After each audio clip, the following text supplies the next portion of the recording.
¿Qué tal? Buenas noches. La pandemia se descontrola y no solo en Tenerife. Canarias suma 378 nuevos contagios en las últimas 24 horas. Además, en solo 2 semanas, la cepa Delta ha triplicado su incidencia en islas como Tenerife o Gran Canaria. Son cifras muy preocupantes que dejan al archipiélago en una situación extremadamente complicada. Acabamos de estrenar la temporada de verano y si la situación no se encausa, el virus puede poner en jaque nuestra salud y tumbar la recuperación económica. Precisamente, la crisis económica está provocando que cada vez más personas tiren de ofertas y gangas a la hora de comprar productos de primera necesidad, artículos para el hogar o adquirir billetes de avión en compañías de bajo coste. Pero, ¿qué calidades ofrecen estos artículos o servicios? ¿Tirar de lo barato nos puede salir más caro? Lo vamos a comprobar en un reportaje que les vamos a ofrecer a lo largo de esta noche. Empezamos.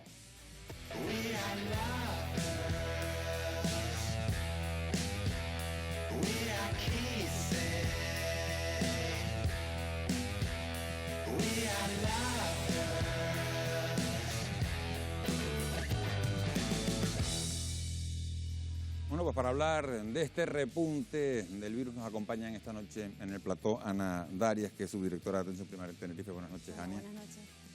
Ana, gracias por acompañarnos, como si fuera la primera vez que vienes al estudio. Amos García, que es el presidente de la Sociedad Española de Vacunología. Buenas noches, Amos. Hola, Miguel Ángel. Gracias por acompañarnos esta noche. Buenas También noches. está con nosotros Guadalupe Alemán, que es epidemióloga y directora del Hospital de Fuerteventura. Buenas noches, Guadalupe. Buenas noches. Y está con nosotros también José Luis Arocha. Buenas noches, José Luis. Buenas noches, Miguel Ángel. Que es, como saben, epidemiólogo, que también ha estado algunos días con nosotros. La pandemia, como decimos, se desboca. Canarias suma hoy 378 nuevos contagios, de los que 248 se han diagnosticado en Tenerife, que sigue siendo la isla más afectada. Pero es que Gran Canaria también empeora tras sumar 82 positivos. Fuerteventura añade otros 33, Lanzarote 8, El Hierro 6 y La Palma 1. La Gomera es la única isla que no registra contagios. La incidencia acumulada sube a casi 129 casos por cada 100.000 habitantes en 14 días. Para atajar la situación, el Gobierno de Canarias ha convocado para mañana a la Junta de Seguridad. Preocupa sobre todo el ascenso de los positivos en la población más joven y la situación, Wendy Fuente, muy buenas noches, en la isla de Tenerife. Así es, Miguel Ángel, muy buenas noches. Hace justo un mes que los contagios comenzaron a despuntar en Tenerife. Desde entonces la transmisión comunitaria ha sido abrupta, rápida y descontrolada. La isla tenía el 1 de junio una incidencia a 14 días de 92 casos por 100.000 habitantes. Alcanzó los 119 a mitad de mes y ha llegado ahora a los 225. Unas cifras que han arrastrado al resto del archipiélago, que ha visto dispararse en casi 60 puntos la incidencia desde el 1 de junio.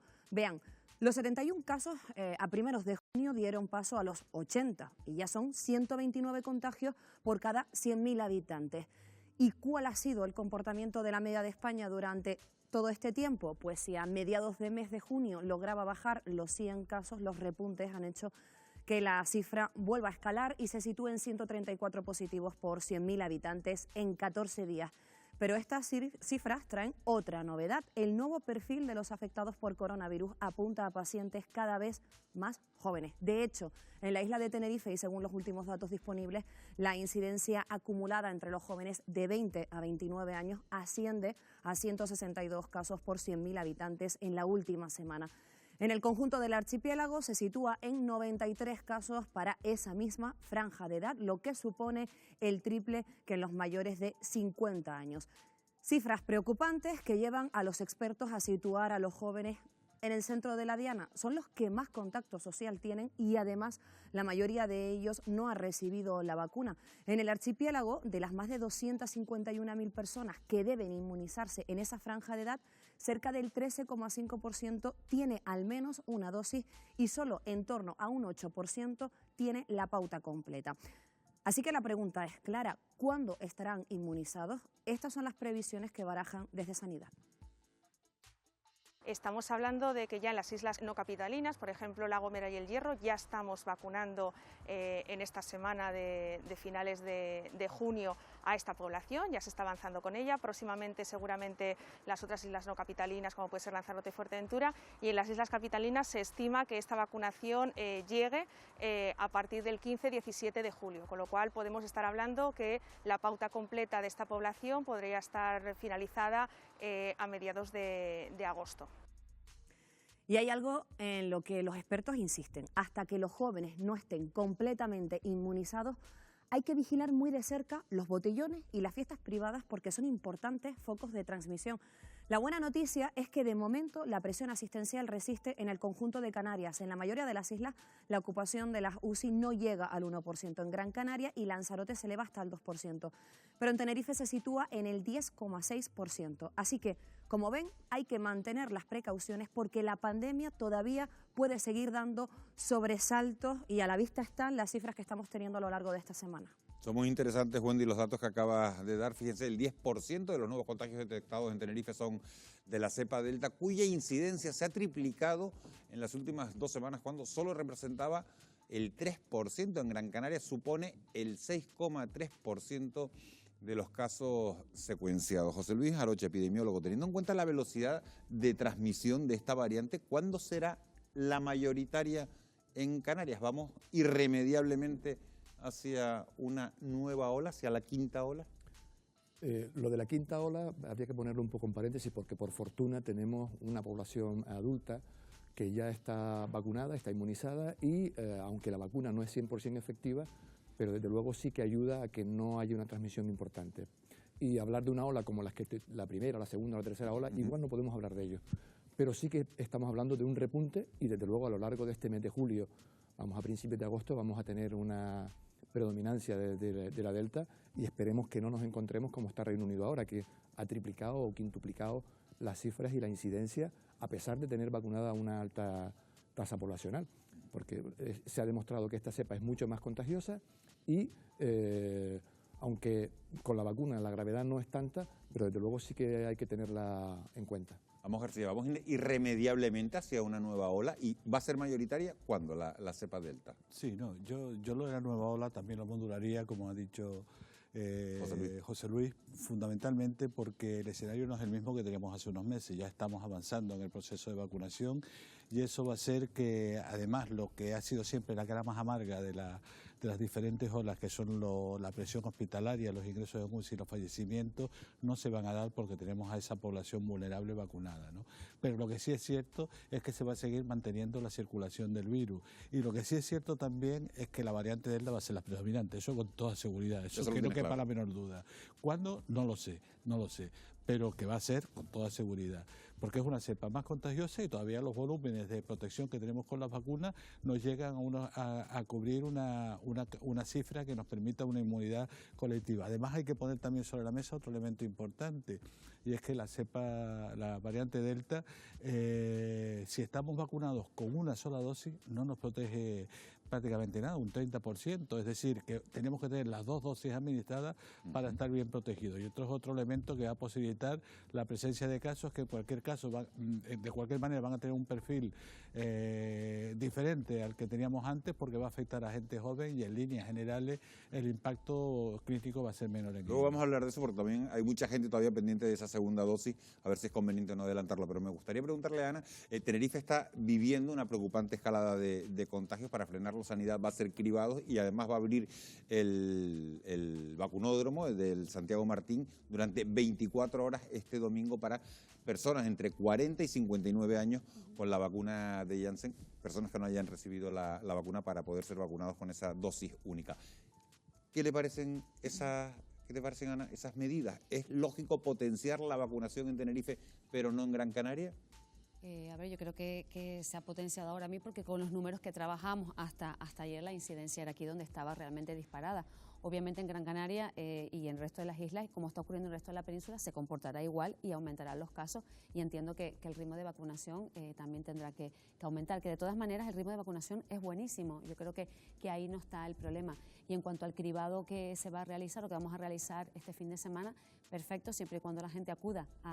Es un grupo de población al que estamos llamando que de por sí no tiene esa tendencia a acudir de manera voluntaria, y vamos a ver si el llamamiento que estamos haciendo desde Sanidad es efectivo, y cuantos más se escriben, pues más positivos podemos encontrar.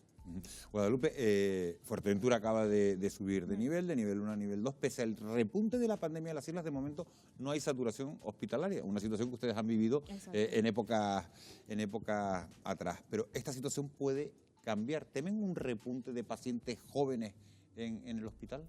De hecho, los últimos ingresos que hemos tenido estas últimas semanas atrás de COVID positivos en el hospital han sido gente joven, gente que todavía no habían llegado su oportunidad para vacunarse. Es una realidad que se está viviendo no solo en mi isla, sino en toda España y en todo el mundo. Los pacientes que están ingresando ahora, el perfil de pacientes que están sufriendo el COVID, son precisamente aquellos que no se han podido vacunar. ¿Qué edad aproximadamente? Pues en torno a los 20, 30... 40 en algunos sitios. De hecho, bueno, recientemente estabas diciendo que la edad era por debajo de los 50, no como en anteriores olas, que sí que se veía que era una edad un poquito más mayor, ¿no? Más 60, 70. Pero sí, precisamente por eso las grandes estrategias de potenciar la vacunación en esta población, ahora que encima están más ociosos, porque precisamente ha acabado los colegios, el instituto de la universidad, pues puede ser una buena estrategia, ¿no? Para intentar que no avance tan rápido estas nuevas variantes. Vamos, los viajes finales de curso y los brotes de los jóvenes han disparado, como estaba diciendo Guadalupe, la tasa de incidencia del coronavirus. El de Baleares, el brote de Baleares, contabiliza ya más de 1.000 afectados, mientras que 34 estudiantes catalanes han dado positivo después de haber visitado la isla de Tenerife. La pregunta es, ¿hemos desescalado demasiado rápido? ¿Falta responsabilidad por parte de los jóvenes? Desde luego hemos desescalado en un contexto en el que yo creo que había que haber sido más prudente, porque seguimos en pandemia, el microorganismo sigue ahí, y por lo tanto el proceso de desescalada tendría que haber estado ajustado claramente a los niveles de cobertura vacunal que se iban consiguiendo. El producir efectos de desescalada con un escenario de una nueva variante en el que una sola dosis no nos protege lo suficiente, hay que medirlo con mucha cautela y con mucha prudencia. Y lógicamente miremos el escenario que tenemos. El escenario que tenemos es unos porcentajes todavía muy rápidos y muy buenos de vacunación, pero no lo suficientes, hay que seguir avanzando. Un escenario en el que aparecen nuevas variantes que tienen una mayor capacidad de contagio, y un proceso en el que empezamos a implementar otra vez las relaciones sociales de manera desprotegida. Y eso lógicamente es un cóctel que está dando unos resultados que ya estamos viendo aquí en nuestra tierra y que hay que atajar.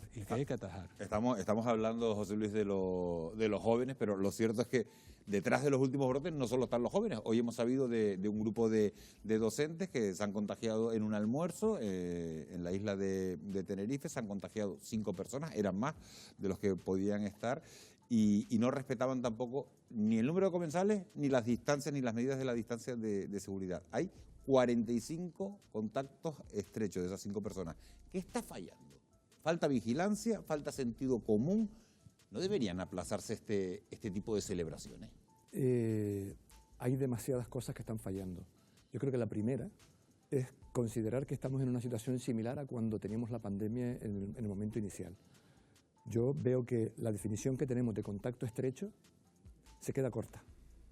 La capacidad que tienen los nuevos virus, las nuevas variantes para contagiar, es muchísimo más alta. En Reino Unido, por ejemplo, estamos viendo que el 20% de los contagios se producen en contactos no estrechos. Y el contacto estrecho lo han ampliado la definición, y prácticamente 1 minuto de contacto cercano de una persona con otra, no necesariamente lo que entendemos ahora por contacto estrecho, ya hay que considerarlo un contacto de posible contagio. Un 20% de personas que se contagien por esa vía es un problema. Otro problema, confiábamos en que la vacuna iba a reducir y que con el 70% alcanzábamos la inmunidad de rebaño.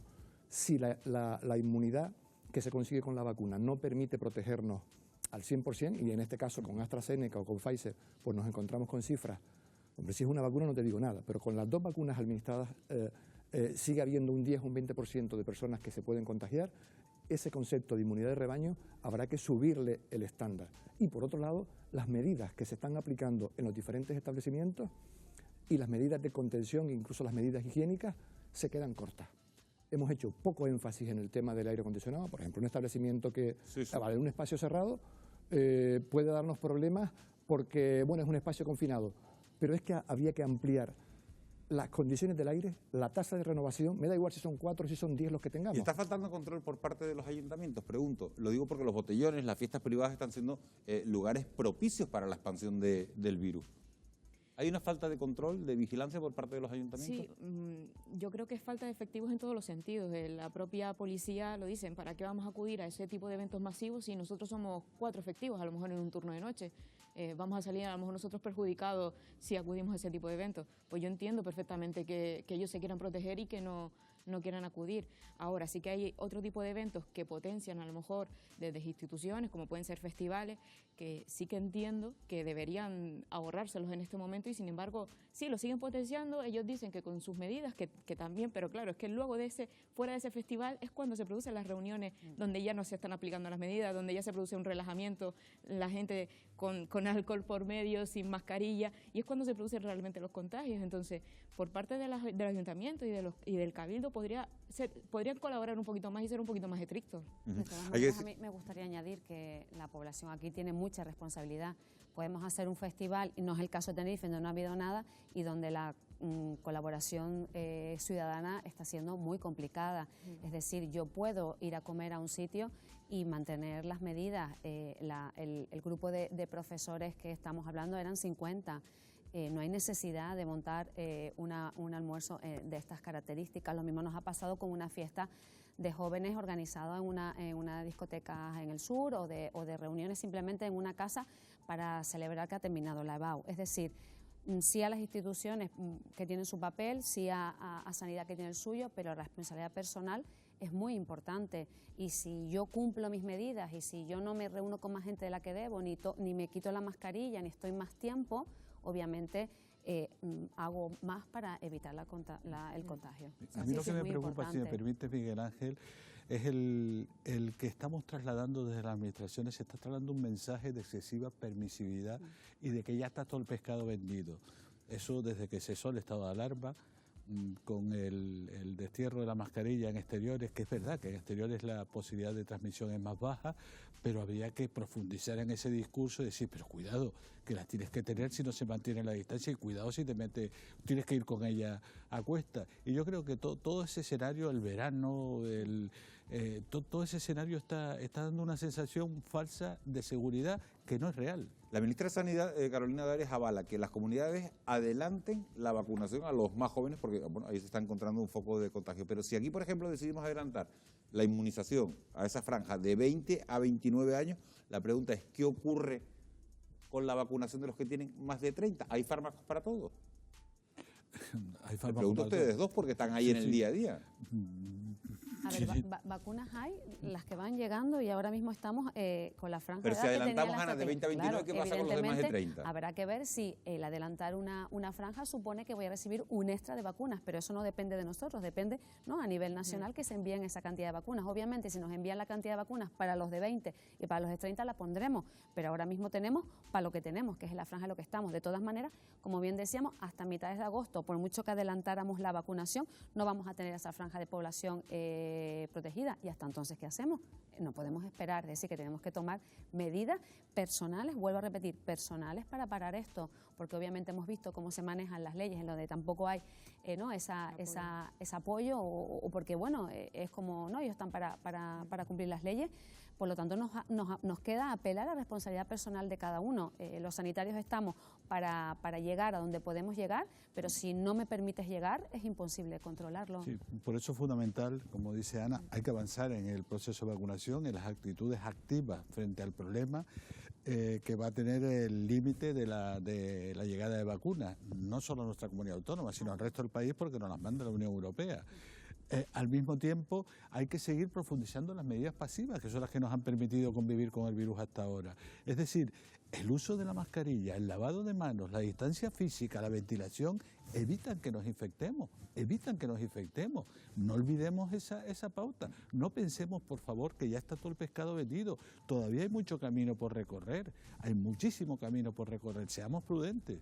Pues precisamente de lo que estábamos hablando, que es el avance de la variante Delta, ha puesto en el punto de mira a todas las personas que todavía no están completamente inmunizadas contra la COVID. En Canarias, algo más del 30% de la población de 40 a 49 años ha completado la pauta, menos de la mitad que entre los residentes de 50 a 59, 68% según el Ministerio de Sanidad. Pero la gran brecha se encuentra en el grupo de 60 a 69 años al que se ha suministrado mayoritariamente el fármaco de AstraZeneca y que sigue esperando su segunda dosis. Cerca del 50% de ellos están inmunizados, por lo que en su mayoría siguen expuestos al contagio y a la enfermedad. Para reducir riesgos, Wendy, muchas comunidades están optando por reducir el tiempo de espera entre inyecciones.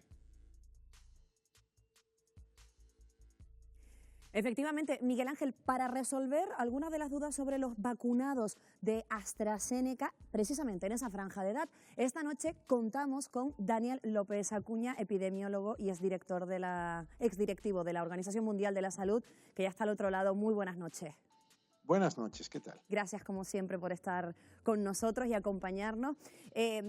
Preguntarle, hay comunidades, como saben, comunidades autónomas que han decidido adoptar una actitud preventiva y adelantar la segunda dosis de AstraZeneca para los mayores de 60 años. Canarias, de momento, no descarta adelantarla también, aunque pues todo dependerá de la disponibilidad de dosis. ¿Es recomendable anticipar estas inyecciones? Bueno, yo creo que debe quedar muy claro que es bueno que reduzcamos la ventana de desprotección, pero que no vamos a resolver problemas adelantando la dosis, simplemente vamos a reducir el riesgo de desprotección. Y lo que se puede adelantar es no más de un par de semanas, dependiendo de la disponibilidad de dosis. Entonces, es un margen de maniobra razonable, pero no es nada que vaya a resolver tanto el incremento de la variable D como el incremento en la incidencia. Claro, lo que usted dice que no sea tan vinculante para que se considere una solución. AstraZeneca recomienda un intervalo de 12 semanas entre sus dos dosis, pero Andalucía o Cantabria han optado por reducirlo a 10 y Cataluña incluso quiere recortarlo todavía más, hasta las 8 semanas. ¿Qué opina? ¿Cuánto se podría adelantar esta segunda dosis de forma segura? Hay un margen de maniobra de más o menos 2 semanas y no habría ningún problema en adelantarlo 2 semanas. La ficha técnica y las recomendaciones no plantean 8 semanas, pero bueno, estamos ante una situación en donde tenemos que jugar también con la variable de la presencia y la penetración de la variante Delta y tratar de proteger sobre todo ese sector de población que ha quedado muy largamente desprotegido, de mayores de 60 años, entre 60 y 69, que recibieron la primera dosis, pero aún la mitad de esa población no tiene la segunda dosis completa. Y precisamente sobre ello quería preguntarle, porque en estos momentos hay menos personas que han completado la pauta en la franja de 60 a 69 años, como decía, que entre los 50 y 59, pues por la distancia entre las dosis de AstraZeneca. ¿Qué riesgo está corriendo esta población frente a la variante Delta? Bueno, esto ha ocurrido porque se decidió usar esa vacuna en esa franja de edad. Yo creo que fue un error de apreciación, debió haberse tomado en cuenta que iba a dejarse muy largo el periodo de desprotección. Lo que sabemos con la variante Delta es que las personas que solo tienen una dosis tienen un riesgo mayor de infectarse y contagiar, no de tener un episodio severo o de hospitalización o de muerte, pero sí de infectarse y contagiar. Entonces, hay un riesgo. Yo creo que lo que hay que hacer es mitigarlo con prudencia, con uso de mascarilla en todo momento, con distancia física, con no tener aglomeración o no participar de aglomeraciones y, ser vacunado lo antes que sea posible en razón de disponibilidad de dosis y del calendario de vacunación. Pero como decía, mientras tanto, mucha precaución hasta poder completar esa pauta. Se prevé que la variante Delta acabe siendo la dominante en nuestro país al haberse expandido con rapidez en Reino Unido o Portugal. ¿Cuándo podría ser la mayoritaria? Bueno, el Centro Europeo de Control de Enfermedades ha señalado que de acuerdo con sus proyecciones, la variante Delta ocupará el espacio mayoritario de los contagios y será el 70% de todos los contagios en Europa, no solo en España, a principios de agosto y alrededor del 90% a fines de agosto.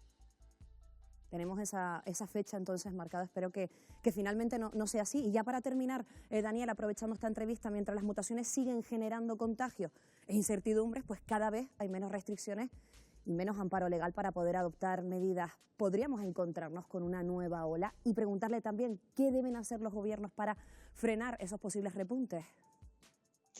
Bueno, de hecho, estamos ante una nueva ola en los grupos de edad de 15 a 30 años e incluso un poco más hasta 39 años.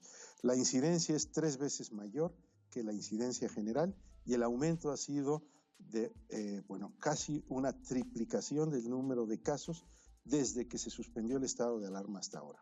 Todo esto obedece fundamentalmente a la falta de restricciones, de liberalización del ocio nocturno, de los toques de queda, de los horarios de actividades e interacción social por la noche.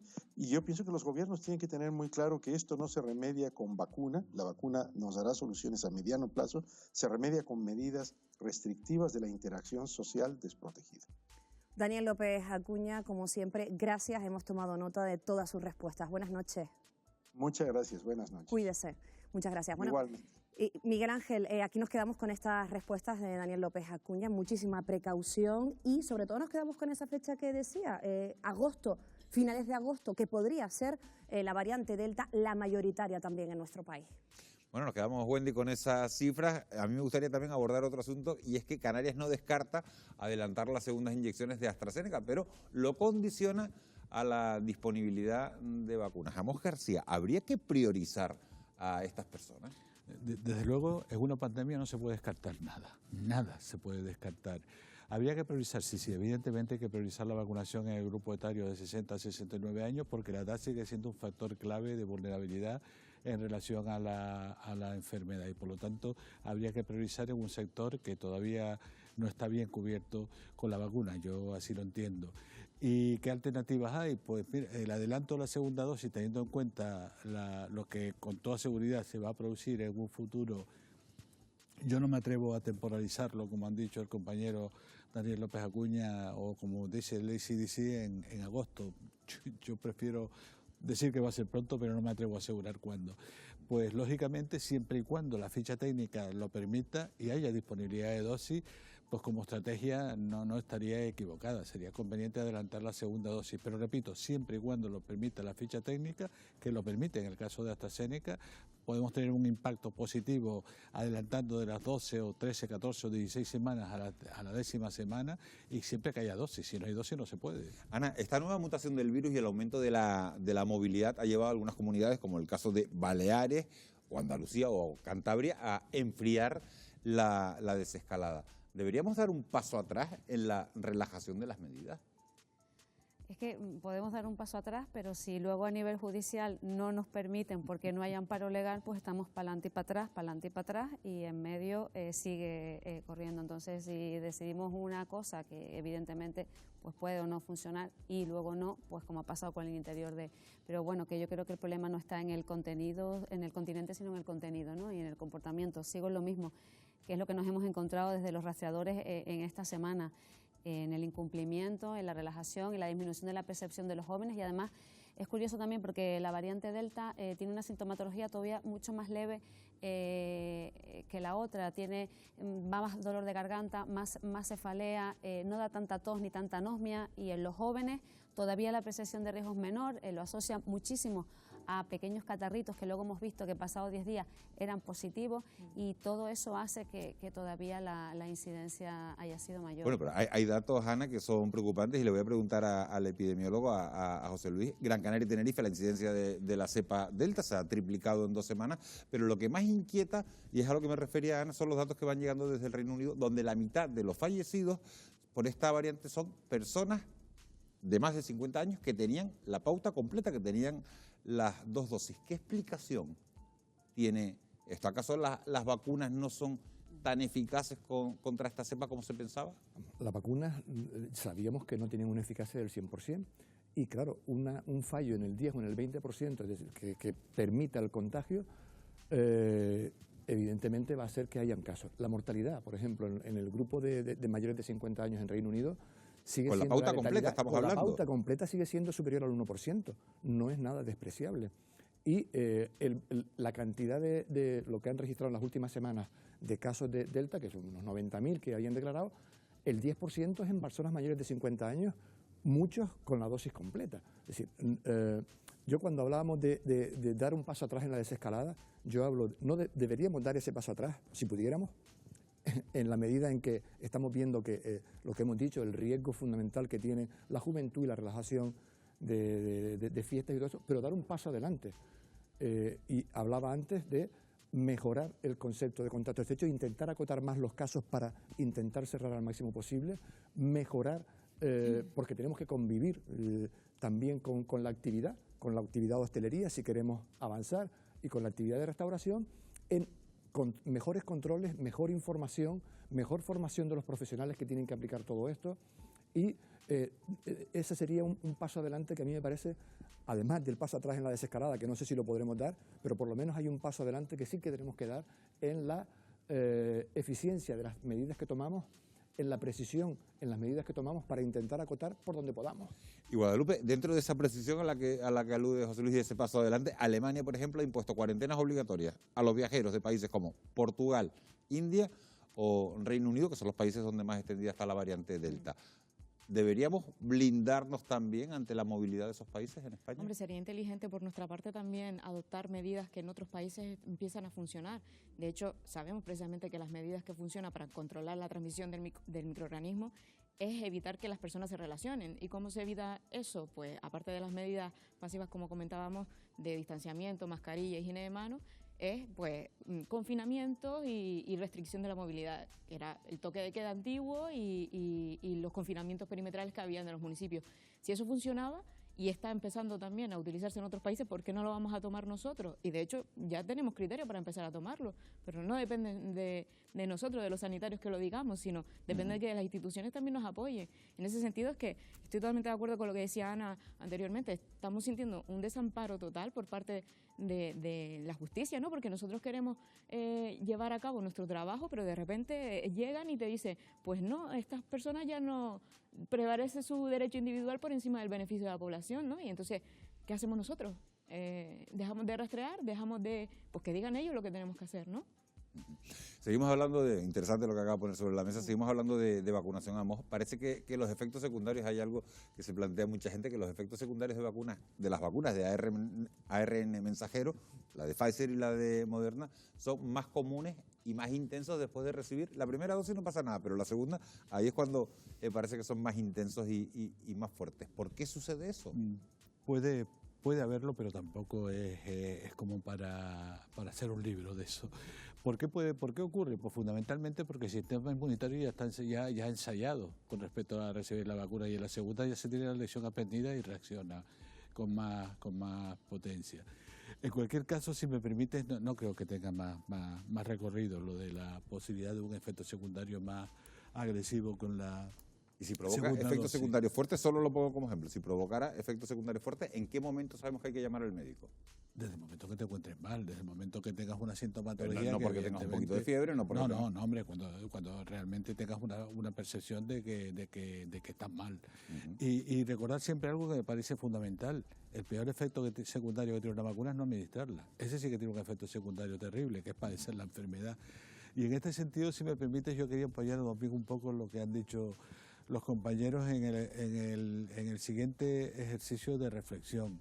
Antes hablaba de las responsabilidades individuales, antes hablaba de la necesidad de seguir avanzando en el proceso de vacunación, pero también las autoridades sanitarias tienen una responsabilidad. Evidentemente que sí, tienen que tomar decisiones, por muy duras y drásticas que sean en determinados momentos, que posibiliten yugular el peso de la pandemia. El problema es que cuando tomas esas decisiones y se te vienen abajo como consecuencia de decisiones no basadas en la evidencia científica, oye, que los interiores de los establecimientos cerrados son declarados de alto riesgo por los centros de enfermedades de declaración europeos, los CDC europeos, que creo que fue ayer o antes de ayer hubieron 6 brotes relacionados con la hostelería en Tenerife. Hombre, que no se producen brotes. Hoy mismo se produjo el masivo de los docentes. Cuando ocurren esas cosas y te has emperrado en que no ocurra dando recomendaciones al ámbito de la autoridad sanitaria, que las toma y te ves así, te sientes absolutamente desguarnecido, te sientes desnudo, impotente, ante una imagino, realidad, ¿no? Impotente por completo, porque no somos conscientes o te da la impresión de que no somos conscientes del problema que tenemos encima. Ana, hay una investigación desarrollada en Estados Unidos que asocia el envejecimiento prematuro con la COVID, con la COVID-19. Asegura que contagiarse aumenta la probabilidad de sufrir enfermedades como la diabetes o la insuficiencia cardíaca. ¿Por qué ocurre eso? Pues la verdad que sí he visto algún estudio y entiendo que es por la capacidad del virus de afectar a todos los tejidos y de afectar al sistema inmunitario. Con el COVID estamos aprendiendo no solo en efectos que se producen durante la enfermedad, sino el llamado long COVID, ¿no? Que sabemos que produce efectos secundarios a muchos niveles, de los cuales muchos tampoco tienen una explicación real. Yo creo que que habrá que estudiarlos, es muy poco el tiempo que ha pasado y ver realmente cuál es el papel del COVID en el desarrollo de todas estas enfermedades, ¿no? Me voy a este lado de la mesa con un poquito de rapidez porque nos tenemos que ir a publicidad. Desde el sábado pasado las mascarillas en exteriores no son necesarias, sin embargo gran parte de los canarios las seguimos utilizando en exteriores. ¿Se lo esperaban? Y con los datos epidemiológicos que tenemos ahora mismo, ¿ustedes qué recomiendan? Empiezo por aquí. Yo la verdad que no me lo esperaba, pero me he llevado una grata sorpresa y sin duda es mucho mejor llevarla puesta siempre, porque la recomendación es no llevarla siempre que asegures el distanciamiento. Si tú en algún momento sabes que no vas a cumplir esa medida, o sea, que no puedes asegurar ese distanciamiento, mejor llevarla puesta. Y todos sabemos que a la vuelta de la esquina te puede aparecer cualquier persona estornudando.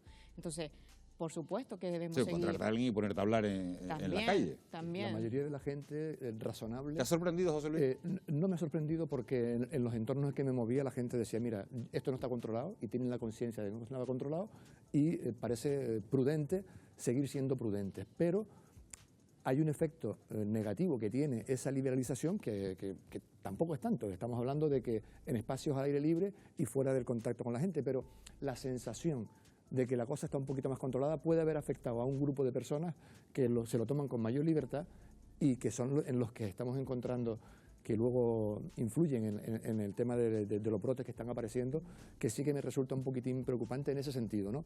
Por la sensación o por la percepción de que estaba el tema un poquito más controlado. Pero me alegro y confío en que la gente sigue siendo más prudente de lo que la propia norma establece y dice, mira, andémonos con ojo. De esos dos grupos, José Luis, vamos a hablar porque la resistencia a quitarse la mascarilla es un signo de prudencia, como decía José Luis, de una parte de la ciudadanía que continúa teniendo mucho respeto al virus. Pero en el extremo contrario están aquellos que niegan la propia existencia de la pandemia y aunque son una minoría, pueden provocar efectos devastadores. Los bulos y las noticias falsas, desgraciadamente, han sido una tónica durante toda esta crisis sanitaria, cuestionando las vacunas o incluso los ingresos hospitalarios. Lo vamos a ver en unos minutos, a la vuelta de publicidad.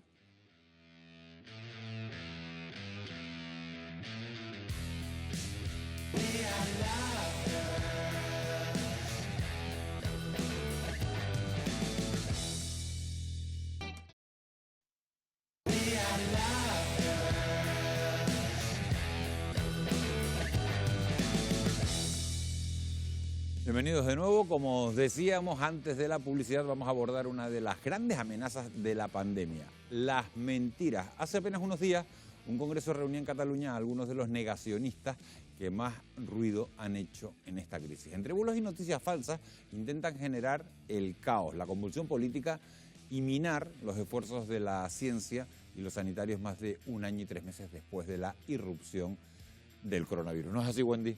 Pues sí, lo cierto es que los grupos negacionistas han encontrado en la pandemia una auténtica oportunidad de oro. Aunque sus argumentos son rebatidos por la comunidad científica, siguen difundiendo noticias falsas a través de Internet. Un ejemplo es el vídeo viral que sostiene que las vacunas contra la COVID generan un campo magnético en las personas que las reciben. Vean. Se nota la atracción, ¿vale? Es un tenedor normal que además tiene un peso considerable. Grafeno están introduciendo en los PCRs, grafeno están introduciendo en las mascarillas, recuerden ustedes que fueron retiradas, y grafeno están introduciendo en las inoculaciones, no necesariamente solo la vacuna antigripal, sino otras muchas también. Pues ya lo han visto. Se trata de un bulo que los expertos desmienten, aunque aclaran sí que hay un motivo por el que un objeto se puede pegar a la piel y no tiene nada que ver con las vacunas. Escuchen. La piel es un órgano vivo que puede verse afectado por múltiples factores externos que pueden condicionar y favorecer que algunos objetos se adhieran. Pueden ser desde las lociones, cremas o incluso la propia sudoración natural de la piel. Nosotros transpiramos y dentro de nuestras funciones fisiológicas está la transpiración natural que puede impregnar o dejar residuos que favorezcan la adhesión de algunos objetos a la misma. Ya lo han visto, estos vídeos son totalmente falsos, pero aún así en Internet proliferan a diario cientos de ocurrencias que cuestionan la seguridad y la eficacia de los fármacos. Es el caso de un mensaje difundido por WhatsApp en el que se atribuye a Luis Montagnier, premio Nobel de Medicina, la afirmación de que las personas vacunadas van a morir dentro de 2 años. Declaraciones que jamás pronunció y que buscan sembrar alarma entre la población, al igual que otros bulos que aseguran que las vacunas de ARN provocan infertilidad, algo desmentido tajantemente por la Agencia Europea del Medicamento, que tras verificar toda la información de estos fármacos determinó que no se observan efectos relacionados con la vacuna en fertilidad femenina, la gestación ni el desarrollo embriofetal. Por eso los especialistas recuerdan que aunque los antivacunas siempre han existido, pues ahora la verdad es que están más activos que nunca. Otro ejemplo es la campaña Graba tu Hospital, que se lanzó en las redes sociales para animar a la gente a que grabara vídeos para demostrar que no hubo enfermos de COVID en los centros sanitarios. Saturación. Sala de estar de familiares. UCI, ¿dónde están aquí los familiares? Hola, ¿me lo podéis explicar? ¿Dónde coño están aquí los familiares? Mira, me tiembla hasta la mano.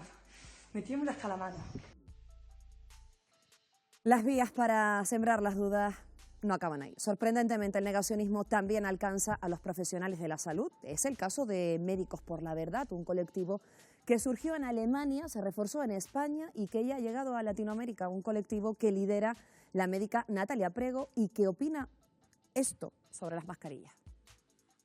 Y en relación a las mascarillas, existe una serie de alteraciones, enfermedades y muertes que no están siendo diagnosticadas como tratamiento, como etiología causal, el uso de las mascarillas. Y era de esperar declaraciones que le han costado a esta facultativa la apertura de un expediente por parte del Colegio de Médicos. Como ven, el negacionismo está muy presente, de ahí que los especialistas pues insistan en que es necesario seguir desmintiendo estas falsedades porque la pandemia no ha terminado y el daño que hace siempre es recurrir a las fuentes oficiales, Miguel Ángel. Auténticos disparates, gracias Wendy, los que nos ha mostrado nuestra compañera Ana y que han sido perfectamente desmentidos. ¿Cuánto daño hacen estos bulos del negacionismo y cuánto entorpece la labor de los profesionales sanitarios? Pues muchísimo daño porque generan, pues por un lado, esa desconfianza en el sistema y en las medidas que tengamos, porque no contribuyen a las medidas de cumplimiento y porque además disminuyen la percepción del riesgo total de que esto es un problema de todos. Por lo tanto, a nosotros los sanitarios es verdad que en nuestro ámbito no hemos tenido muchos problemas con eso, pero sí generan, porque además la información ahora está disponible y todo el mundo puede acceder a todo tipo de información y además no todo el mundo tiene capacidad para discriminar qué información es la adecuada y no. Entonces, bueno, pues eso ha sido un hándicap para todos y nosotros siempre decimos hay que ir a fuentes fiables y para contrastar la información. Además es de una puerilidad lo que dice, es de una puerilidad, de un infantilismo que resulta sorprendente, ¿no? Los metales que se te pegan en el brazo, cuando tendrías perfectamente solucionado el problema con jabón. Con jabón, que te limpies y te quites el sudor y la grasa que está haciendo posible ese elemento. O lo que dice la médico, que si una serie de patologías asociadas al uso de la mascarilla, pobres cirujanos, Dios mío, pobres cirujanos. José Luis, las teorías negacionistas se extienden a casi todo. Pese a los fallecimientos y a los enfermos graves, hay colectivos que aseguran que el objetivo de las vacunas es tenernos controlados. ¿Hasta qué punto, como estaba diciendo, somos capaces de creer en lo absurdo? Es que hay mucha gente que compra ese mensaje, ese es el problema, y hace mucho daño, porque al final si lo compran en su entorno, se lo creen y son capaces de incluso ser apóstoles de eso en su entorno. Hacen daño, y no podemos hacer otra cosa que informar, sugerir y recomendar a la gente que utilice fuentes fiables y hacer lo posible porque la gente tenga un mejor conocimiento. Desgraciadamente el problema es que lo compran, que hay gente que lo compra. Aunque sean ignorantes o que podamos decir lo que quieran, pero lo compran. Lo acabamos de ver y me estaba acordando ahora, los propios expertos son víctimas a veces, de noticias falsas y del odio público. El ocupar un puesto de primera línea en la gestión de esta pandemia, ¿te has sentido señalado en algún momento por los negacionistas? Sí, sí. Me he sentido, mira, desde el momento que uno se expone es lógico, es razonable que uno reciba algún exabrupto en las redes o en forma de insulto que uno no entiende, pero que puede llegar a decirle, bueno, forma parte del partido.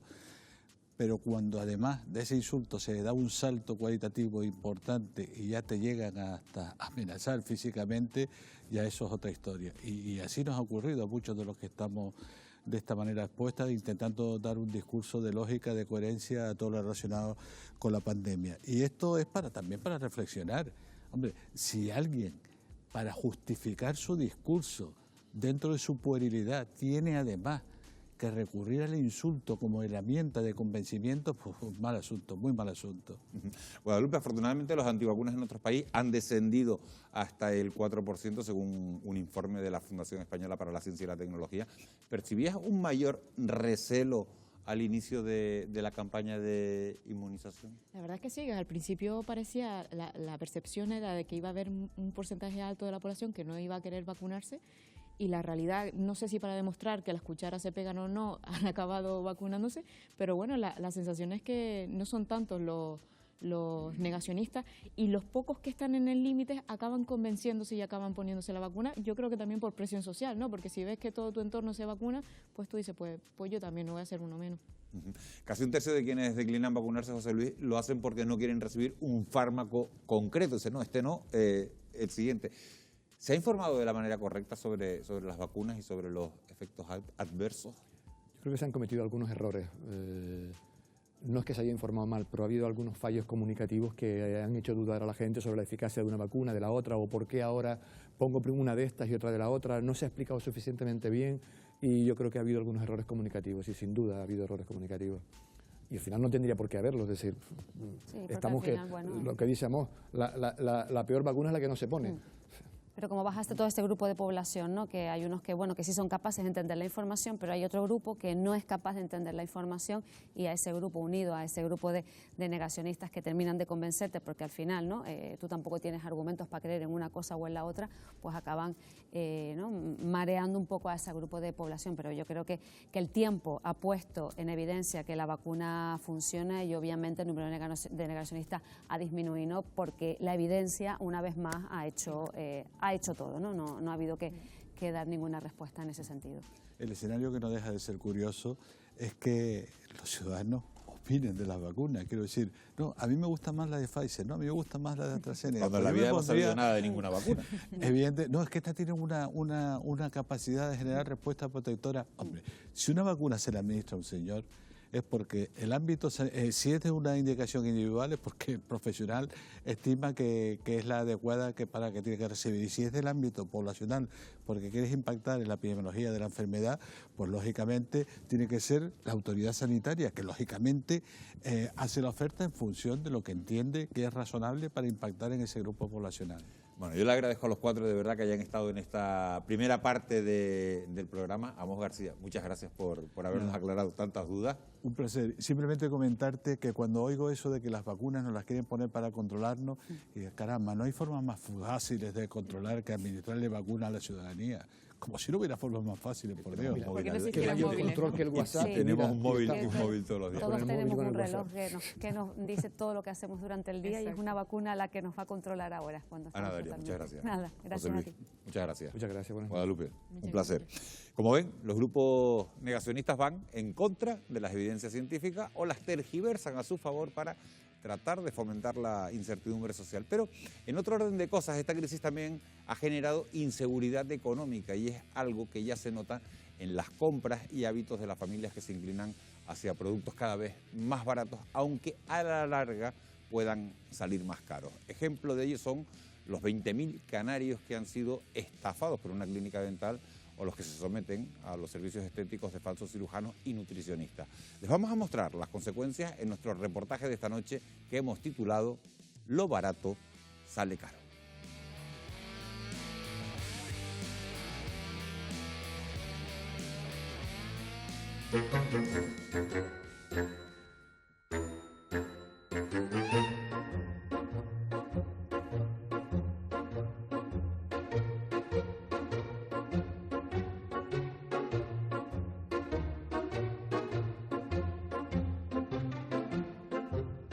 Bueno, bonito y barato. Es la eterna búsqueda. Rastreamos el mejor precio aún renunciando a servicios, comodidad y calidad para conseguirlo.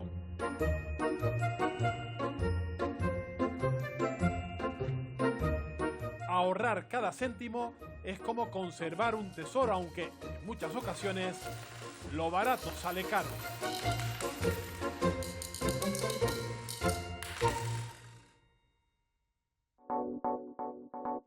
La crisis económica, la globalización y la tecnología han impulsado los llamados productos de bajo coste.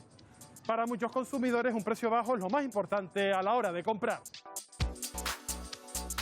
Melania Guijarro, ¿por qué existe en la actualidad esa tendencia a priorizar el precio por encima de la calidad en los productos y servicios? España tiene uno de los sueldos más bajos de Europa y esto al final significa una merma en la capacidad de gasto de las familias. El modelo low cost o de bajo coste es muy probable que haya llegado para quedarse. El sector que inició este tipo de productos fue el sector aéreo. Debido al aumento de los viajes, que antiguamente se consideraba un bien de lujo, hizo que las compañías tradicionales se tuvieran que reconvertir y ajustarse a esta nueva demanda. No es raro encontrar, por ejemplo, un turista que hace uso de una compañía aérea low cost y que se aloja en un hotel de 5 estrellas.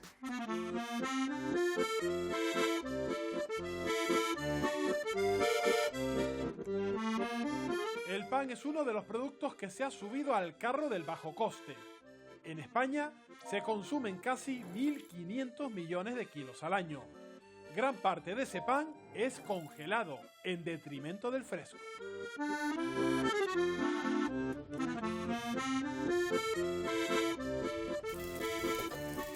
Amaro, ¿qué tal? Buenos días. Sí, buenos días. Nos encontramos en una de las panaderías artesanales más conocidas de la isla de Gran Canaria. Aquí se elabora el pan a partir de masa madre. ¿Cuáles son los ingredientes y cómo se elabora este pan? Solo 4 componentes: agua, sal, levadura y la harina. Y la levadura también la hacemos nosotros, que es la masa madre, que tenemos que buscar una materia prima de calidad. ¿Y dónde está ya la otra parte donde le da el toque final al pan? En el horno. Un horno de leña, un horno artesano. Vamos a ver, el truco está en el reposo. Realmente es la paciencia. Como muy rápido, el proceso tardará unas 3 horas y media más o menos. ¿Cuánto cuesta este pan artesanal? Solamente 45 céntimos. Qué maravilla. Me llevo uno, me llevo uno. Claro. Hasta luego. Gracias, buen día. Chao. Ya tenemos nuestro pan artesanal y ahora nos dirigimos hasta un supermercado para conseguir panes de barra de 4 por 1 euro para conocer cuál es la calidad de cada uno. Ya tenemos nuestras 4 barras de pan por 1 euro y ahora vamos al laboratorio.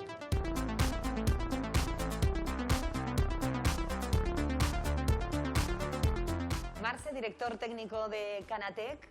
He traído 2 panes que he comprado. Este que tengo por aquí, comprado en un supermercado, 4 por 1 euro. Y también tengo este pan que he comprado en una panadería a partir de masa madre. Si tuviéramos que hablar del valor nutricional de ambos panes, ¿qué diferencia hay? A nivel nutricional no vamos a encontrar ninguna diferencia. Lo que sí varía es que el artesano, al tener masa madre, tiene una fermentación más lenta, va a dar un sabor diferente y más intenso quizás. Y si hablamos de que uno se ponga más duro, que dure más tiempo, ¿cuál nos recomendaría? Claro, para que un pan se ponga duro realmente es porque la miga pierde el agua. Los panes de supermercado suelen tener una corteza pequeña y es más fácil que pierdan agua, mientras que los artesanos, al tener una corteza más fuerte, más grande, es más difícil que pierdan agua, por eso duran un poco más antes de ponerse tan duros. Al margen de las ofertas del pan, un factor que explica la caída del gasto en alimentación es el auge de la marca blanca. Ya acapara el 38% del gasto de los consumidores, casi 4 puntos más que hace 10 años.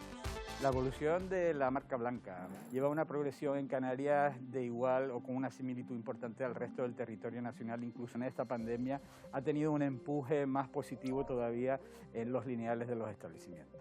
En edades entre los 25, los 50, 60 años es donde tenemos un mayor consumo de marcas de la distribución, entre otras cosas porque es un consumidor que va buscando otro tipo de producto. Carolina Diepa, ¿han detectado que en algunos productos de marca blanca no hay la misma calidad que en el resto de marcas? Bueno, se detecta en diferentes productos de marcas blancas, al igual que se detecta en cualquier otro tipo de marca. No significa que porque sea una marca blanca indique igual a menor calidad. Normalmente se suelen producir más en los productos de limpieza. Muchas veces mucho perfume que molesta, que no se conforma con la calidad del producto a la hora de higienizar o de limpiar. ¿Y qué pasa con las ofertas de los supermercados? ¿Cómo consiguen bajar los precios sin bajar la calidad? Lo normal es que cuando se producen unas ofertas es porque hay exceso de esto. Lo que tenemos que tener en cuenta es que no tenemos que llenarnos de cosas baratas, que ahí es cuando se salen caras. Ahorrar en alimentación nos puede salir caro, al igual que intentar bajar de peso a cualquier precio. Si hacemos una búsqueda rápida en internet de nutricionistas en Canarias, encontramos unos 700.000 resultados.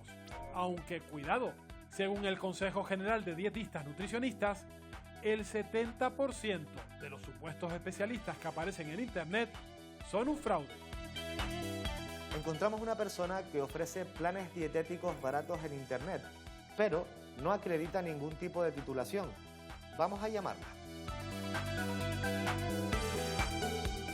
Sí, buenos días. Sí, hola, llamaba para informarme en qué consisten los planes dietéticos que ofrecen en internet.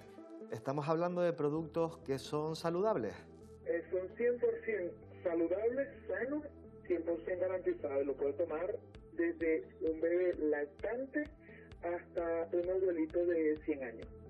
En el anuncio pone que usted es nutricionista. ¿Usted me podría asesorar para perder peso? No, yo soy tanto consumidora como vendedora. No soy nutricionista, no soy profesional en la materia.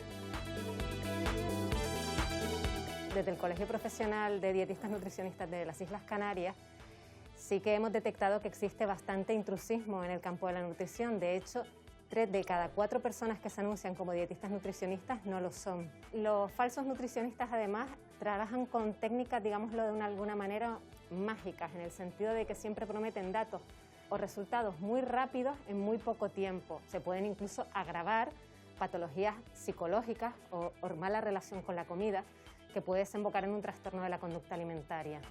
Precaución con las dietas y también con otras ofertas baratas que nos pueden salir muy caras. Algunas nos pueden borrar hasta la sonrisa.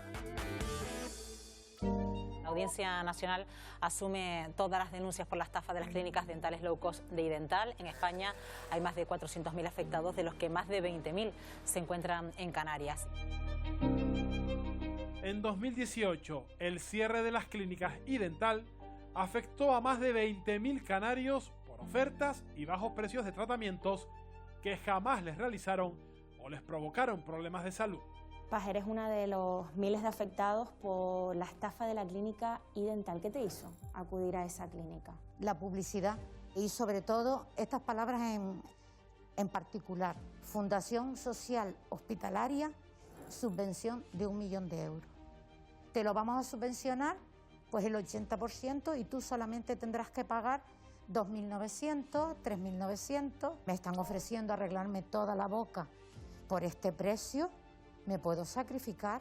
En febrero se me ponen los 2 primeros implantes. Hasta 8 o 9 meses después de la extracción Yo estuve quitándome trozos de muelas, a mí me da un fuerte dolor del colon y según me hacen las primeras pruebas me dicen que tengo un principio de perforación.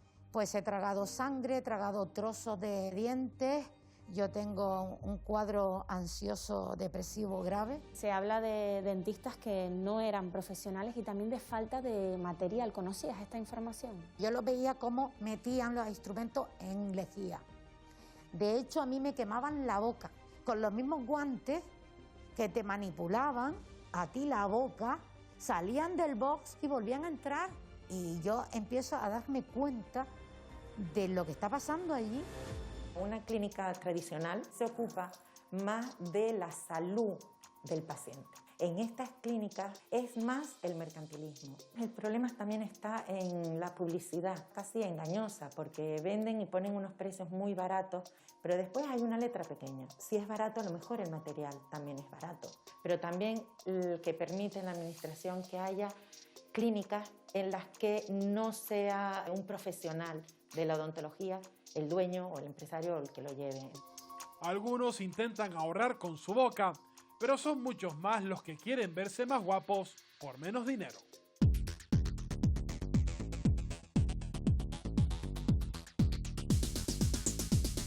La medicina estética es la especialidad con más intrusismo. España es el 12º país del mundo con más operaciones de este tipo, unas 400.000 al año. Aunque se estima que la cifra real es mayor, dada la proliferación de supuestas consultas sin la licencia sanitaria, en centros sin autorización o incluso en domicilios particulares. Daila, ¿qué tal? Ya te esperaba, toma asiento. ¿Qué mala experiencia has tenido con el bisturí? Yo partía de unas mamas tuberosas, yo tenía unas mamas tuberosas con asimetría y yo lo que quería era una reconstrucción, aparte de un aumento. Todo, pues de un principio todo muy bien. El pecho, después de la operación, los 3 días después, empezó a tener reacciones, hasta tal punto de que me tuve que volver a operar de urgencia porque el pecho derecho se me abrió por completo. Yo me operé un 7 de julio y el 23 me tuvieron que operar de urgencia para quitarme las prótesis, porque ya las heridas eran bastante grandes y el miedo a que las prótesis salieran hacia afuera pues podía pasar. Entonces ya después de 2 años, cuando yo me armé de valor, pues volví a la clínica para pedir ayuda, o sea, más que pedir ayuda, para exigir que me arreglaran lo que me habían hecho, el destrozo que me habían hecho. ¿Por qué decides acudir a este centro? Me convenció un poco el precio, me gustó la verdad que el primer trato que tuve en un principio, pues el primer trato fue bueno y al primer sitio que fui fue donde me quedé. Y al final lo barato sale caro y es lo que me ha pasado a mí. ¿Quiénes pueden hacer las operaciones de estética? Primero tiene que ser cirujano, un cirujano titulado con una especialidad vía MIR, y dentro de esas especialidades pues hay varias especialidades que pueden hacer cirugías estéticas. Lo importante es que tengan una formación adecuada y una experiencia en ese tipo de intervención. Las cirugías que suelen hacer las personas que estafan o que hacen intrusismo, que no tienen la formación más adecuada, suelen ser cirugías estéticas rápidas que pueden hacer incluso con anestesia local. Normalmente van a ser pues pequeñas liposucciones o algún tipo de cirugía facial pequeña. La corrección de un mal resultado de una cirugía o de un tratamiento estético suele ser muy compleja y suele ser más costosa incluso. La búsqueda de lo barato no solo afecta a la salud, también nos puede hacer derrapar. El mercado de coches y motos de segunda mano genera en nuestro país unos 2,5 millones de transferencias anuales. Un terreno de cultivo perfecto para los fraudes. Desde ofertas por coches muy baratos que en realidad no existen, hasta la estafa del cuentakilómetros. Hola Pedro, muy buenas. Buenas, Nayo. ¿Hasta qué punto es fácil manipular un vehículo, un coche, para que parezca más nuevo de lo que realmente es? Todo se puede manipular, pero actualmente con la nueva legislación de hace ya varios años no está permitido. Antiguamente podíamos manipular tanto motores como cuentakilómetros, como centralitas. Pedro, ¿en qué tenemos que fijarnos entonces para saber si el vehículo que hemos comprado tiene los años que nos han dicho que tiene? Podemos mirar lo que son las zonas de los estribos, la zona de las horquillas. Suelen cantar mucho por el peso que lleva el vehículo en la zona de las ruedas, ¿no? Después también podemos fijarnos si el coche ha tenido algún impacto en las puntas de chasis. El elemento del que siempre se habla cuando se hace referencia a manipular vehículos es el cuentakilómetros. ¿Se puede realizar efectivamente esa manipulación para que presente menos kilómetros de los que realmente tiene? Sí, se pueden manipular.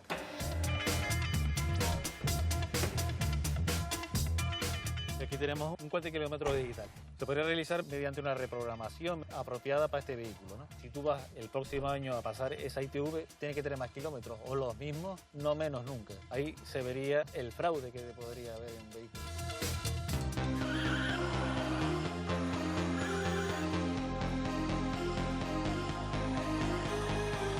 Aunque pueden parecer inofensivos, los juguetes baratos también pueden ser un peligro para los más pequeños.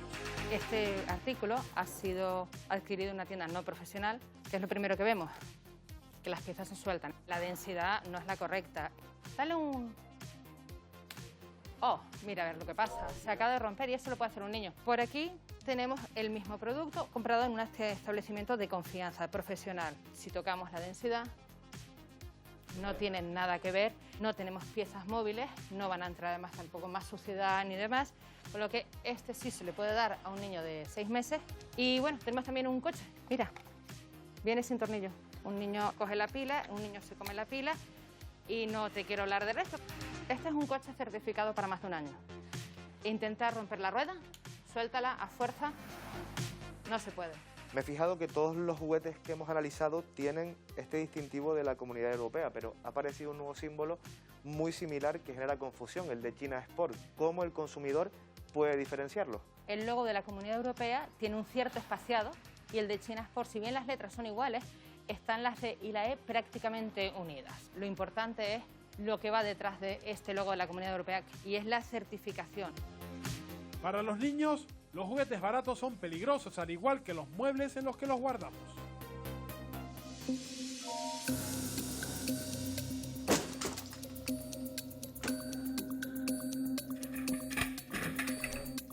Además, el material que se emplea en la fabricación de estos muebles dificulta a día de hoy muchísimo más la extinción de los incendios. La limpia. Buenos días, Rafa, bombero de Las Palmas de Gran Canaria. Le he traído estos dos tablones, uno de madera y otro de M conglomerado, para conocer qué diferencia existe entre ambos a la hora de un incendio. Cuando es una madera nueva, una madera moderna como es este contrallapado, es más barato, evidentemente, que esto, que es una madera de pino o el roble. Son maderas más antiguas, maderas más resistentes. Los incendios presentan una reacción al fuego y una estabilidad mucho mayor que esta. En dos palabras, en un incendio con estas dos maderas, con esta madera el incendio va a ser mucho más rápido que con esta madera. ¿Con qué tipo de madera se encuentran ustedes al llegar a una vivienda? La gente a la hora de comprar pues siempre va a tirar por estas porque son más baratas y más económicas. Si tenemos un mobiliario con una reacción y una propagación menor, nos va a favorecer a la hora de extinguir un incendio.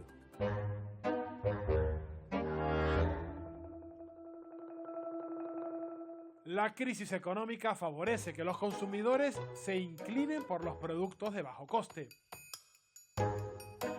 Pero esa demanda genera mayor competencia entre los vendedores, que a su vez buscan abaratar aún más sus artículos, lo que conlleva un mayor descenso en la calidad. De ahí que las gangas nos puedan salir muy caras con el paso del tiempo. Acabamos de ver cómo el intrusismo laboral pone al límite nuestra salud juguetes o muebles que se convierten en una amenaza para los pequeños de la casa o el fraude en la venta de coches. Son algunas de las evidencias de que lo barato puede salir muy caro. Y también hemos visto que las marcas blancas son el método por excelencia para ahorrar algunos euros. ¿Cuál es su relación calidad-precio? ¿Son mejores que los alimentos con marca de fabricante? Son preguntas a las que vamos a responder justo a la vuelta de publicidad. No se vayan.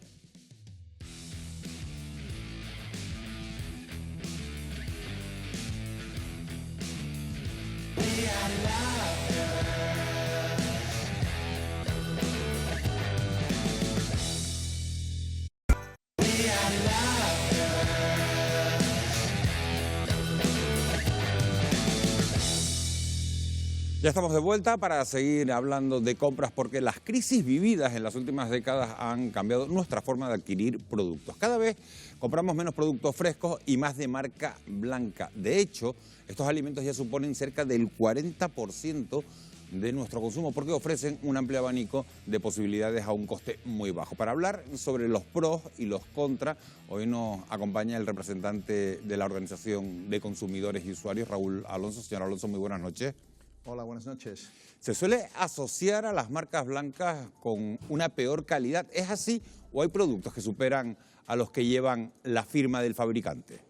Superarlos normalmente no, pero hay de todo. Hay gama alta y hay gama baja. No, por ser marca blanca no necesariamente es de peor calidad, pero tampoco necesariamente es de mejor calidad y tampoco necesariamente es más barato.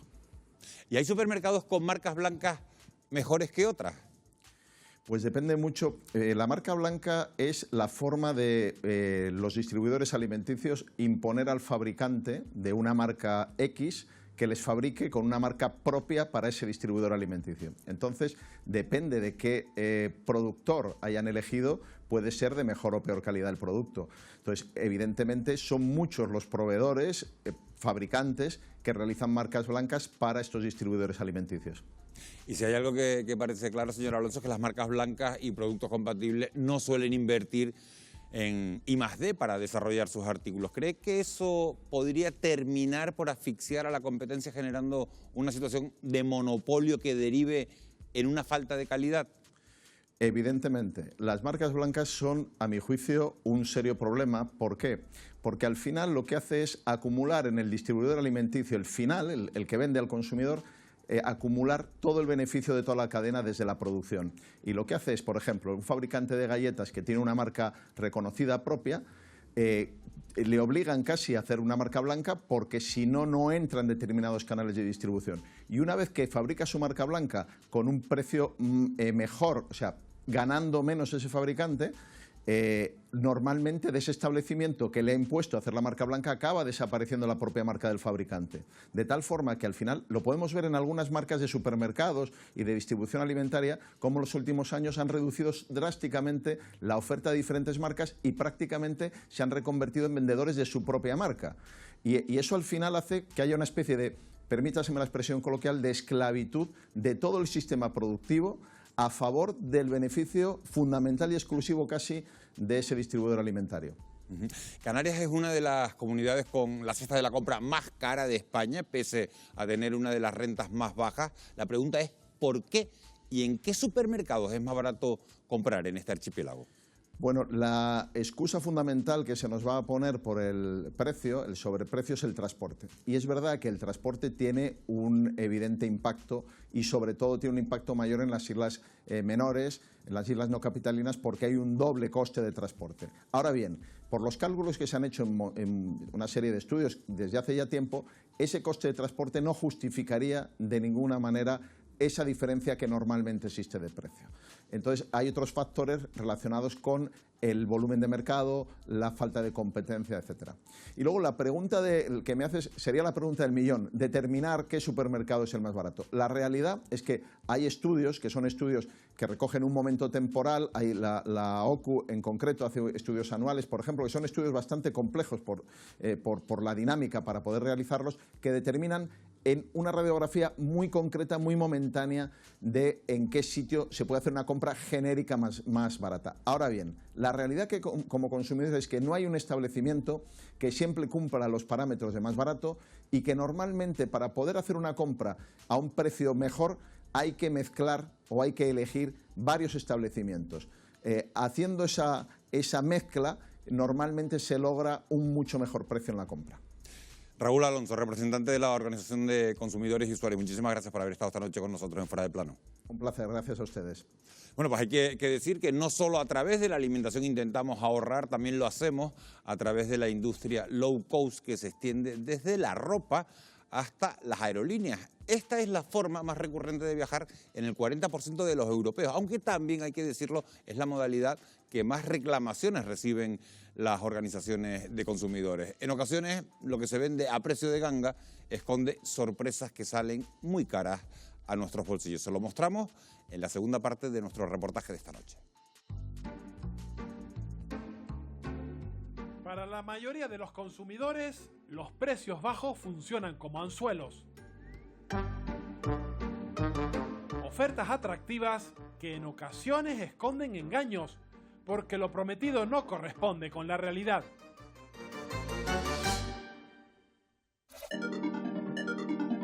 Uno de los lugares donde más gangas se buscan es en Internet. La red se ha convertido en un espacio lleno de estafadores. Tú fuiste víctima de una estafa por Internet. ¿Qué fue lo que sucedió? Estuve buscando una suite para mi hijo. Encontré una persona que se hizo pasar por un vendedor. Yo hago el ingreso y la persona ya directamente ya empieza a darme largas. Ya te la he enviado. Y le digo, mira, pues mándame el comprobante. No puedo. Y cuando se terminó la transferencia, adiós comunicación.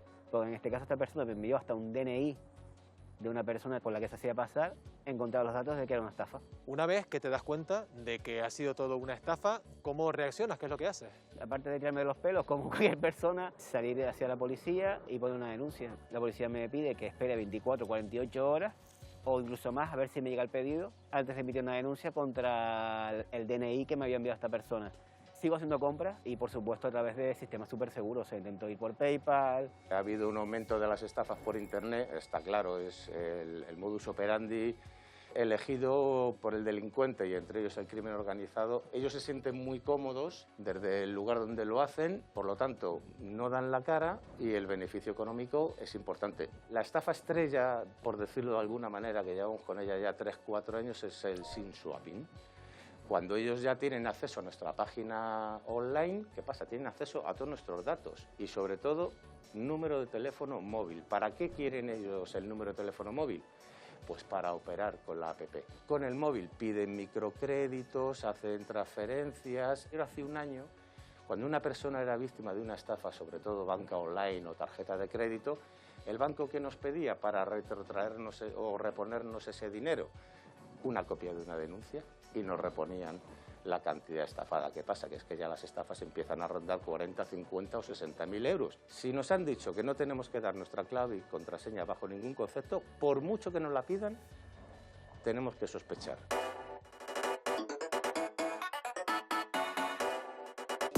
En el último año, el comercio electrónico ha crecido un 70%. Compras que pagamos a golpe de tarjeta. El uso que le damos al crédito también nos puede salir muy caro, sobre todo si tiramos de las conocidas como tarjetas revolving.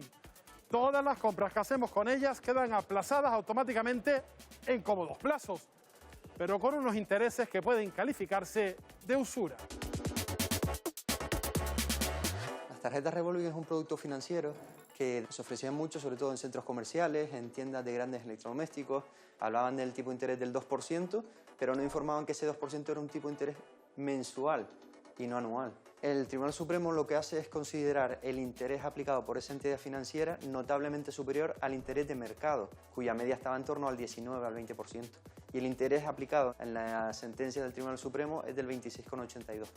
Nosotros recomendamos que si ese tipo de interés es superior al 23 o al 24%, sí hay cierta seguridad de acudir al tribunal. Si es inferior, todavía existen algunas dudas para saber cuál es el tipo de interés que se puede considerar nulo por usura. José Miguel, usted es uno de los afectados por las tarjetas revolving. ¿Cómo se la ofrecieron? Pues en mi caso me la ofreció un comercial que iba por los domicilios, puerta por puerta. Una tarjeta que podía disponer de 1.500 euros y que podía pagar cómodamente, mensualmente, una cantidad mínima. En principio lo utilizaba para cosas de compra de la casa, algún electrodoméstico que me pudiera hacer falta. ¿Cuánta deuda llegó a acumular? Llegué a acumular una deuda de 14.000 euros, pero según los cálculos que yo he hecho, pues en toda la vida de esa tarjeta llegué a pagar 63.000 euros. No me hablaron de nada de intereses y yo tampoco presté atención a ese tema. Me sentí engañado, claro, porque no terminaba nunca de pagar yo la deuda. Se presentó la demanda en julio del año pasado y la sentencia salió en marzo, pues 8 meses. Tardó el proceso. Y al final conseguí que me devolvieran 35.000 euros.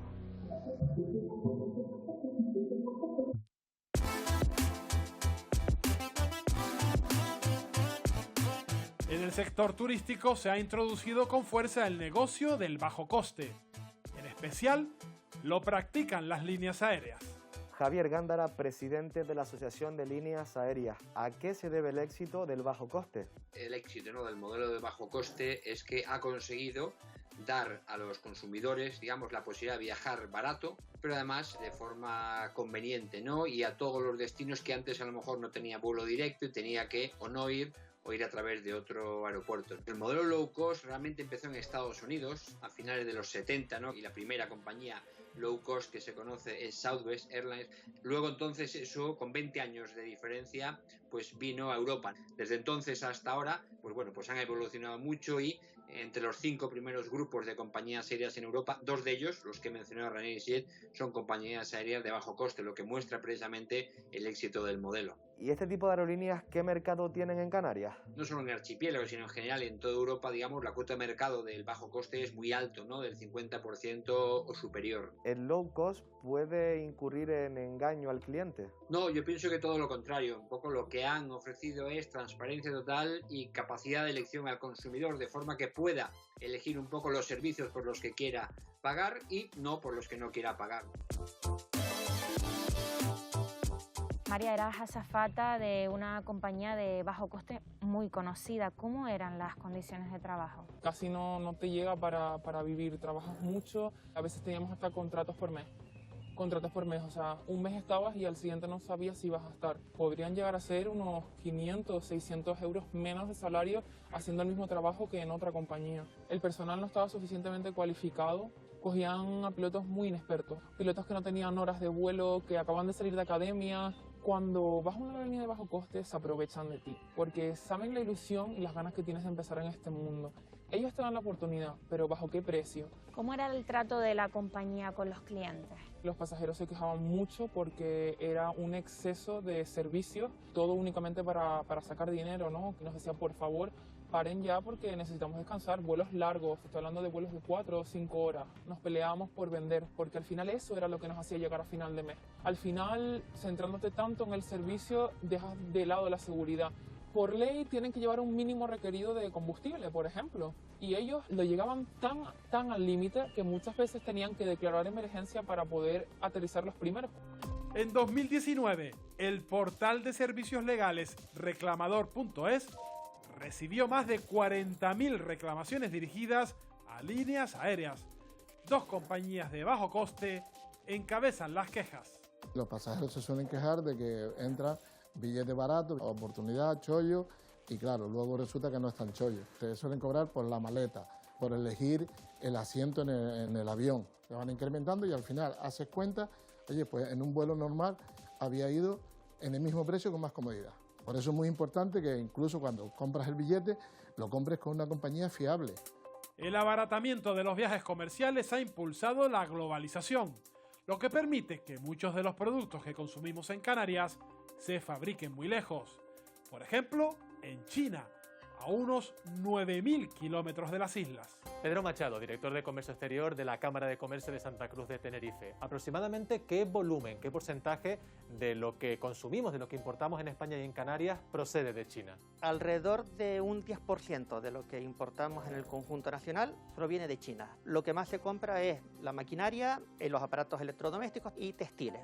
Entre el año 1995 y en el año 2005 se produjo una gran explosión en la industrialización de China. Y eso pues lo que ha conllevado es la exportación en masa de productos. Hemos visto que desde el año 2000 al año 2020 la cantidad de empresas canarias que directamente le compraban a proveedores en China se multiplicó por 12. Todo ese volumen de producción, de exportación, ¿qué beneficios le reporta a la economía del país? Una economía en exportación es una economía rica. Los fletes están muy altos y ya nos estamos encontrando con alguna empresa grande que está diciendo, bueno, quizás es el momento de volver a traer la fábrica de China a Europa. Hay unos controles en aduanas que se encargan del control de calidad para los consumidores y ellos lo que verifican es que todo lo que viene es conforme al marcado, al de la CE. Hemos comprado en este bazar chino estas cholas por 2,99 € y las gafas por el mismo precio. Nos preguntamos, ¿hemos hecho una buena compra? Eduardo, ¿qué tal? Experto en consumo. He comprado ahora mismo estos 2 artículos. Este me ha costado 2,99 € y estas gafas de sol 2,99 €. ¿Crees que he hecho una buena compra? Lo dudo, no sé, esos precios me sorprenden bastante. ¿Me puedes dejar ver un poquito? por ese precio y demás, pues o es una ganga o igual a lo mejor no tienen las calidades que marcaría la normativa europea. Y en cuanto a estas cholas, Buscar el marcado CE, que no lo veo por ningún lado, pues igual esto es ilegal. ¿qué tan caro nos puede costar el haber comprado estos artículos? ¿Qué consecuencias puede tener? Para unos pies pues podrías tener desde unas alergias, podrías también tener defectos al caminar y tener después problemas en los huesos, y con la parte de la gafa lo principal es la vista, ¿no? Y al final pues posiblemente te salga más caro que haberte comprado algunos de calidad superior, europeos, que pudieran ser fabricados aquí. El bajo coste se extiende por todos los sectores y productos. También se amplía al textil, donde la fabricación barata tiene consecuencias.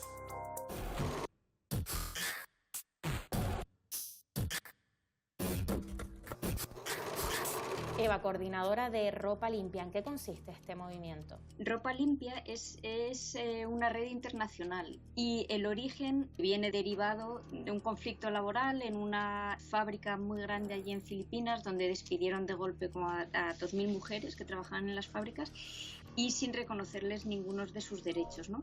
No hay sistemas de protección social como los podemos conocer aquí, ¿no? Se sustenta en salarios muy bajos, con unas jornadas muy extenuantes, en muchos casos 6 días de trabajo a la semana, y luego además eso sumado a ambientes como muy calurosos, con las máquinas ahí a tope, mala ventilación, restricciones incluso, por ejemplo, para ir al baño. Además de en Asia, ¿sucede lo mismo en fábricas de Europa y España? En Georgia, por ejemplo, los salarios son equiparables a lo que puede ser Bangladesh o Myanmar, o en ocasiones incluso menores, ¿no?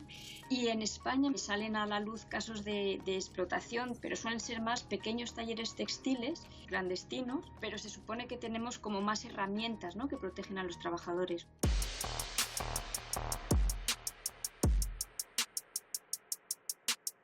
Pese a que la ropa barata significa empleo barato, cada vez consumimos más este tipo de prendas.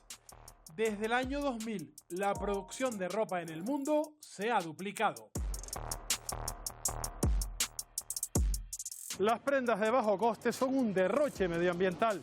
Se estima que para producir una camiseta de algodón como esta se necesitan 2.700 litros de agua, lo mismo que bebe una persona en 3 años. El sector textil es el segundo más contaminante del mundo, entre otras cosas porque utilizamos mucha ropa barata. Y además luego la ropa recorre un montón de kilómetros, produciendo una huella de carbono muy alta. El 8% de las emisiones de CO2 del mundo tienen que ver con la industria textil. Pero también contaminamos a las personas que producen la ropa, ¿no? La ropa somete a la gente que produce prendas y también que cultiva los tejidos, a la exposición de pesticidas, sustancias tóxicas. La ropa que compramos a precios muy baratos se convierte en un residuo de baja calidad. Cuanto peor es el tejido de la ropa, más difícil es reciclarlo.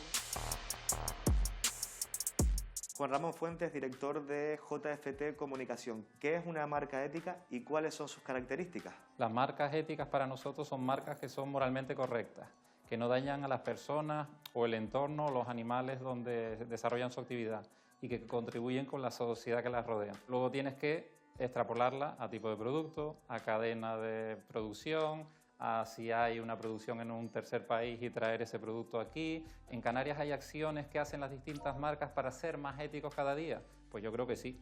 Cada día tratamos de consumir menos luz o producir de una manera más correcta, con el menos daño al entorno. Juan Ramón, ¿y tú crees que las marcas éticas serán tendencia de cara al futuro o es necesario que el consumidor sea más exigente con las empresas para fomentarlas? Por un lado, yo creo que las marcas cada día ven que los clientes son más exigentes. Una marca ética debe ser ética per se, pero no puede tratar de, a través del marketing, de comunicar toda esa ética para tratar de vender más. Entonces es complicado que el cliente final llegue a percibir todos esos puntos. Muchos de los productos de bajo coste tienen consecuencias directas en nuestra salud, en los derechos laborales y en el medio ambiente. Aunque buscamos el ahorro en lo que compramos, debe prevalecer la exigencia de un nivel mínimo de calidad por lo que pagamos.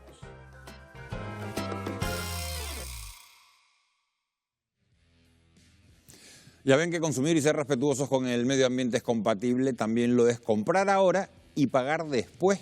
Es uno de los mecanismos más utilizados en las épocas de crisis, pero ojo porque no todas las fórmulas son beneficiosas, como lo que sucede con las denominadas tarjetas revolving, que nos permiten disponer de dinero y devolverlo a plazos. Eso sí, con intereses que pueden rozar hasta el 30%. No se vayan, que se lo vamos a mostrar en tan solo un minuto, a la vuelta de publicidad.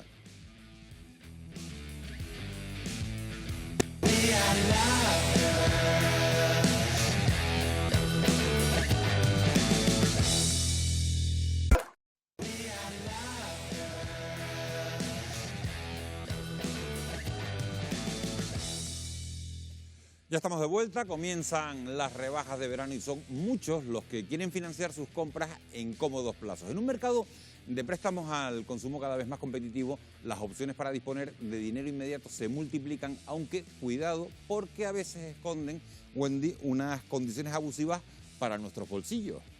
Efectivamente, y sin lugar a dudas estamos en un escenario de crisis económica en el que muchos consumidores pues necesitan tirar de créditos, pero es que al mismo tiempo los bancos han endurecido esas condiciones de financiación y obligan a muchas personas pues a tener que buscar otras alternativas, por cierto, que pueden llegar a ser muy peligrosas para nuestros bolsillos. Y ya saben de lo que les hablo, microcréditos y las conocidas tarjetas revolving. Para hablar de estas cuestiones, esta noche contamos con Carolina García. Muy buenas noches, abogada y experta en esta y otras muchas cuestiones, porque además ya hemos contado con tu presencia en otras ocasiones. Vamos a empezar, Carolina, con una pregunta clave. ¿Qué son las tarjetas revolving y en qué se diferencian con las de crédito? Pues en nada. Todas las tarjetas de crédito pueden funcionar como un revolving. ¿Esto qué quiere decir? El revolving es simplemente una forma de pagar. Si yo las cantidades que dispongo con la tarjeta de crédito las pago mensualmente en pequeñas cantidades, eso es un revolving. Pago 30 euros, 60 euros al mes, eso es un revolving y puedo utilizarlo en una tarjeta de crédito o en una línea de crédito por teléfono o en lo que sea. Para nosotros percatarnos, ¿cuáles son las tarjetas revolving más comunes? Cualquiera. Todas, absolutamente todas pueden ser revolving. Mi tarjeta de crédito de mi banco de toda la vida, mi tarjeta de crédito cuando financié un producto, un mueble o en un gran establecimiento, o un microcrédito que me llama por teléfono y lo saco. Eso también puede ser un revolving. Y ahora vamos a lo que realmente nos interesa. ¿Qué riesgos entraña el uso de estas tarjetas? Pues dos riesgos muy importantes. Uno, que son muy caras, es decir, lo que pagamos por ese crédito que nos están dando es el más caro del mercado. Estamos hablando siempre de más del 20%. Y segundo, que nos endeudamos muchísimo porque pagamos pequeñas cantidades, caemos en el error de decir, bueno, se va pagando solo y voy pagando pequeños importes y la deuda va creciendo, va creciendo, va creciendo y cuando nos vamos a dar cuenta pasan 10 años y no hemos terminado de pagar los muebles que compramos. ¿Te parece que nunca se termina de pagar? Nunca se termina, esa es la sensación de muchos clientes. El año pasado el Tribunal Supremo declaró que había usura en algunas de estas tarjetas revolving. Si por necesidad nosotros tenemos que optar a alguna de estas tarjetas, ¿en qué debemos fijarnos y cuál es el interés máximo permitido? En la TAE, siempre. Tasa anual equivalente, antes y después de contratar. A la hora de contratar, para que el contrato sea el más eficiente para nosotros. Mientras más baja sea la TAE, mejor para nosotros porque menos pagaremos de interés. Y después también nos tenemos que fijar en ese parámetro para saber si supera la usura y podemos reclamar a nuestro banco. Y en el caso de que nos hayan cobrado intereses abusivos, ¿cómo debemos reclamar? Pues muy sencillo, presentar una reclamación a la entidad financiera, además casi todas ya tienen habilitados medios telemáticos para reclamar, pues un correo electrónico, nos van a responder, nos tienen que dar la documentación que pidamos, por ejemplo el contrato, para poder comprobar estos parámetros que decíamos antes y cuando tengamos esa respuesta nos van a ofrecer dos opciones, ir al Banco de España o reclamar judicialmente. No recomendamos ir al Banco de España porque realmente no vamos a conseguir lo que necesitamos y sin embargo en los tribunales de justicia podemos obtener esa nulidad de ese contrato y la devolución de las cantidades pagadas de más. Se suelen camuflar mucho estas tarjetas revolving con algún lema, a tu ritmo, tal, pero al final hay que tener mucho cuidado. Hay que tener mucho cuidado y no solo se camufla con la publicidad, sino se camufla el tipo de interés. O sea, es que vas a perder la vista intentando encontrar el tipo de interés porque está en la última hoja, detrás, en una letra minúscula. Terrible, sí. Carolina, como siempre, que bien nos ha venido esta entrevista. Gracias. Muy bien. Por aclararnos las dudas. Espero que, Miguel Ángel, a ti también te haya quedado claro. Con mucho cuidado. Me ha quedado bastante claro. Gracias por esos consejos. Así llegamos hoy al final de nuestro programa. Ojalá que todo lo que les hemos contado les sirva para hacer una radiografía exacta de cómo están las cosas en el mundo COVID y también en este difícil mundo de las marcas blancas. Gracias por su compañía. Que tengan ustedes un muy feliz descanso. Buenas noches.